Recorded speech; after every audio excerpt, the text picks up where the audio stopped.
શું નામ છે તમારું? મારું અશ્વિનભાઈ મોહનભાઈ ચૌહાણ. કયું ગામ? રાજકોટ. રાજકોટ. શેના માટે અહીંયા આવ્યા હતા? પેરાલિસિસ. પેરેલિસમાં. પહેલાં કેટલા ટાઈમ પહેલાં લઈ આવ્યા હતા?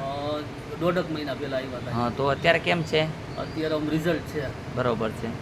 તમારે શું થાય છે? મારા મમ્મી છે. અત્યારે કેમ છે? ના, પહેલા કરતાં સારું છે. પહેલાં કરતાં સારું. આજે જે દેખાડ્યું એ તમે જોઈ શકો છો. બધા આ બેન હાલી ચાલી શકે છે, હાથ વાંકો રાખતા હતા, આંગળીઓ વાંકી વળી જતી હતી.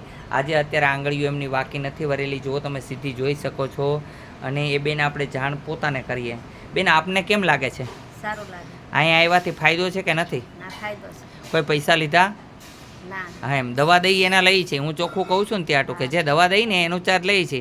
કારણ કે દવા મારા ઘરમાં બનતી નથી અને બનાવી એની જડીબુટી ઘરમાં નથી બનતી, એ માટે થઈને હો ને.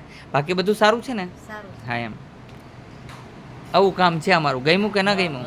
આમાં કોઈ ડારો દઉં છું પણ મારે થોડીક વસ્તુ કરવી પડે. આ વસ્તુ કરીએ એટલે પેરેલિસ દૂર થઈ જાય. હા ને, આવું કામ છે હનુમાનજી મહારાજનું.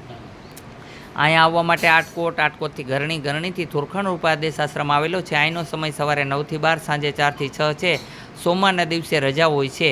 અહીંયા અત્યારે તમે સમય જોઈ શકો છો. અત્યારે બપોરના 1:30 થઈ છે. છતાંય આ લોકો આવ્યા હતા. હજી અમે જઈમાં નથી અને લઈ લીધા છે. અને દર્દીને પણ રાહત મળે અને તાત્કાલિક વરસાદના સમયે પહોંચી જાય એ માટે. બોલો જય હનુમાન. આવું હનુમાનજી કામ કરે છે. ગમ્યું ને? હા, આવું કામ છે. સાજા કરી દેવાના હો ને, દવા આપી